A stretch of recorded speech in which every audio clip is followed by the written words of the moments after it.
Komoditas perhiasan dan bulu dari rakyat Lembah Utara tidak hanya membangkitkan ekonomi perdagangan maritim, tetapi juga memunculkan banyak perdagangan ilegal, seperti halnya bajak laut yang terkenal. Untuk waktu yang lama, bajak laut-laut beku dan wilayah lautan lainnya beroperasi secara berkelompok. Mereka berbagi wilayah dan berjanji untuk tidak saling mengganggu, hanya menyerang kapal pedagang yang berlayar melewati wilayah mereka untuk memperkaya diri mereka. Ini merupakan peraturan de facto dari komunitas bajak laut. Ketertiban yang sangat dihormati ini bertahan hingga kedatangan Papi Bein dan anak buahnya. Kejam, licik, dan tanpa belas kasihan. Tidak ada kata-kata yang dapat mendeskripsikan reputasi Papi Bein yang mengerikan. Terlahir di dalam keluarga bajak laut, Papi Bein dibesarkan dan dilatih dengan keras sejak kecil. Ketika dia dewasa, dia telah menjadi bajak laut yang paling ditakuti pada masanya. Tetapi ambisi Papi Bein lebih besar dari ini. Tidak lama kemudian, Papi Bein membunuh pamannya, dan mengambil alih Behemoth, benteng laut dengan senjata pendobrak yang besar dan lusinan meriam.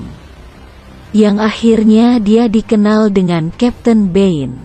Papi Bein kemudian melanggar peraturan kuno bajak laut, dan mulai mengganggu wilayah bajak laut lainnya. Menghadapi kekuatan dan kekejaman Papi Bein, bajak laut lain hanya memiliki dua pilihan, menyerah atau mati. Semakin banyak buronan dan pencari kesempatan berkumpul di bawah kepemimpinan Papi Bein, memberinya uang yang cukup untuk mendirikan armada kapal bajak laut yang besar, yang diberi nama Black Sharks. Papi Bein mendominasi seluruh rute perdagangan di Laut Beku, memerintah rakyat yang ada di pesisir Lembah Utara dengan tangan besi, dan menamakan dirinya sebagai penguasa Laut Beku. Beberapa orang di Lembah Utara yang tidak dapat menerima kekuasaan Papi Bein yang kejam mempersenjatai diri mereka dan berkumpul di bawah bendera musuh bebuyutan Papi Bein, Papa Franco. Papi Bein yang putus asa memerintahkan anak buahnya mempertaruhkan segalanya untuk menenggelamkan armada kapal Papa Franco. Tetapi setelah beberapa pertarungan, dia masih belum dapat memperoleh keuntungan. Saat ini, Papi Bein mengetahui sebuah rahasia. Ionic Heart, salah satu bagian dari bola senja yang kuat dan misterius, yang berada di kedalaman Laut Beku. Ionic Heart ini dapat membantu Papi Bein menguasai dunia. Papi Bein memiliki ide licik untuk menyelesaikan kedua masalahnya dalam waktu bersamaan. Pertama, ia akan membiarkan informasi ini beredar, untuk menarik perhatian Angkatan Laut Kerajaan Monian. Kemudian ia akan berpura-pura memohon perdamaian pada Papa Franco, dan menyatakan keinginannya untuk memerintah Laut Beku bersama-sama. Tujuannya adalah menggunakan pasukan Papa Franco dan Kerajaan Monian membantunya menemukan lokasi Ionic Heart, lalu mengadu domba keduanya. Kemudian dia akan masuk di tengah-tengah kekacauan dan mengambil Ionic Heart untuk dirinya sendiri. Semuanya berjalan lancar sesuai rencana. Angkatan Laut Kerajaan Monian yang besar berangkat dari pelabuhan Castle Grand Rock. Sementara itu, Papa Franco sepertinya mempercayainya dan memimpin armadanya untuk mencari Ionic Heart. Kedua belah pihak akhirnya bertemu di suatu tempat yang sempit di tepi timur Laut Beku.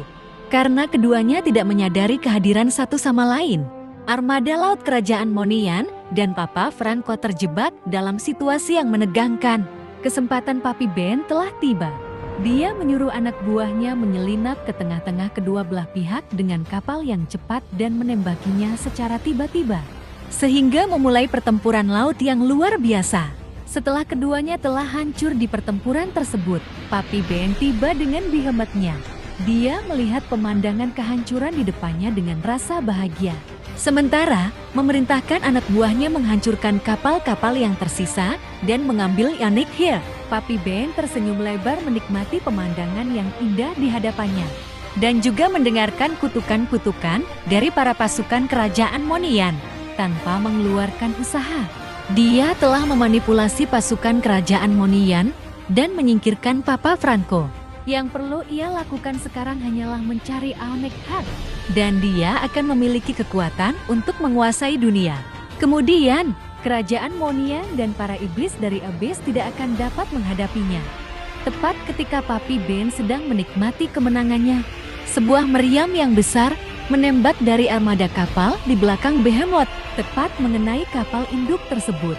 Behemoth dan pemiliknya hancur berkeping-keping, tenggelam ke dasar laut dan tidak pernah terlihat lagi. Papi Ben telah mati, itulah yang dipercayai oleh saksi mata meledak dan tenggelamnya Behemoth. Armada kapal bajak lautnya terpecah belah dan berpencar, dan perdamaian kembali hadir di Laut Beku. Orang yang menembakkan meriam itu adalah Papa Franco. Papa Franco tidak pernah mempercayai Papi Ben dan mencurigai perdamaian yang ditawarkannya. Maka, dia memerintahkan anak buahnya berpura-pura mempercayainya dan mencari Ionic Heart. Sementara dia memimpin sekelompok kecil pelaut untuk menyusup dan mengambil alih salah satu kapal Papi Ben di malam hari. Ketika Papi Ben sedang lengah, Papa Franco memberikan perintah menembaki Behemoth dan menyingkirkan Papi Ben. Masa pemerintahan bajak laut Papi Ben telah berakhir dan akan segera terlupakan, sementara Papa Franco akan menjadi penguasa pesisir lembah utara yang baru.